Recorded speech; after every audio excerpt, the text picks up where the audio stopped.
শেষ হলো ঈদুল ফিতরের দীর্ঘ ছুটির আমেজ, শেষ হলো সব উদ্বেগ আর উৎকণ্ঠা।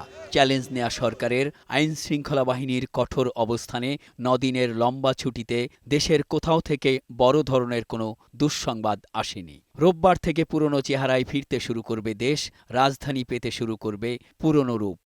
উৎকণ্ঠার মাঝেও ঢাকা ছেড়ে যাওয়া প্রায় ১.৫ কোটি মানুষ ফিরতে শুরু করেছেন স্বস্তিতে। নিরাপদেই ছিল রাজধানীতে তাদের রেখে যাওয়া বাসা বাড়ি ও ব্যবসা প্রতিষ্ঠান। ১.৫ দশকের তুলনায় পণ্যের বাজার ছিল নিয়ন্ত্রণে, আগের বছরগুলোর চেয়ে আইনশৃঙ্খলা পরিস্থিতি ছিল অনেক ভালো।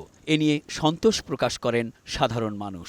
অন্যান্য ঈদের চাইয়া আলহামদুলিল্লাহ ভালো ছিল। আর এবারকার আইন শৃঙ্খলা অনেক সচলতা পাচ্ছি, অনেক ভালো সুন্দর পাচ্ছি। এবার যেভাবে গেছে মানুষ, আর্মিরা বিডিআররা পুলিশে খুব নিরাপত্তা দিছে। আইন শৃঙ্খলা বাহিনী আমাদেরকে ভালোই নিরাপত্তা দিয়েছে। দৃষ্টিনন্দন এলাকায় পরিণত হয়েছে রাজধানীর হাতিরঝিল।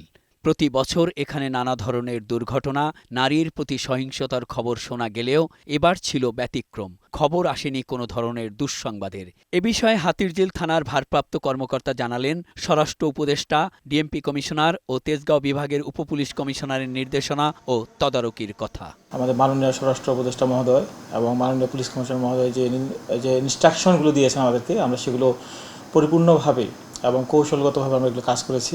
ডিসি স্যার অগ্রণী ভূমিকা পালন করেছেন। হাতিরঝিল এলাকাটা একটা ট্যুরিস্ট প্লেস হিসেবে অনেকে মনে করেন, এখানে ঘুরতে আসেন, অনেক সুন্দরভাবে তারা উপভোগ করেছেন এবং তারা এখান থেকে গেছেন।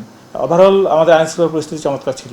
রাজধানী সহ দেশের আইনশৃঙ্খলা পরিস্থিতি নিয়ে দায়িত্বশীলদের তটস্থ রাখেন স্বরাষ্ট্র উপদেষ্টা অবসরপ্রাপ্ত লেফটেন্যান্ট জেনারেল জাহাঙ্গীর আলম চৌধুরী। ঈদের আগে ও পরে রাজধানীর থানা এলাকাগুলো পরিদর্শনে অতিবাহিত করেন ব্যস্ত সময়। নির্দেশনা যেন আপনারা ভালোভাবে ঘুমাইতে পারেন, তারা জেগে থাকবে। জনগণ যেন ঠিকভাবে ঘুমাতে পারে, তাদের যেন কোনো ধরনের সমস্যা না হয়। জঙ্গি বা সন্ত্রাসী পাকড়াওয়ে যেন নিরীহ কোনো মানুষ হয়রানির শিকার না হয়, সে বিষয়ে আইনশৃঙ্খলা বাহিনীকে সতর্ক করেন অন্তর্বর্তী সরকারের এই উপদেষ্টা।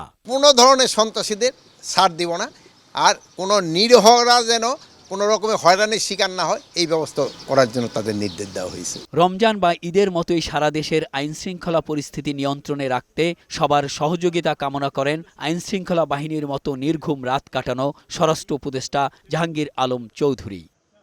মেহেদী আজাদ মাসুম, বৈশাখী সংবাদ, ঢাকা।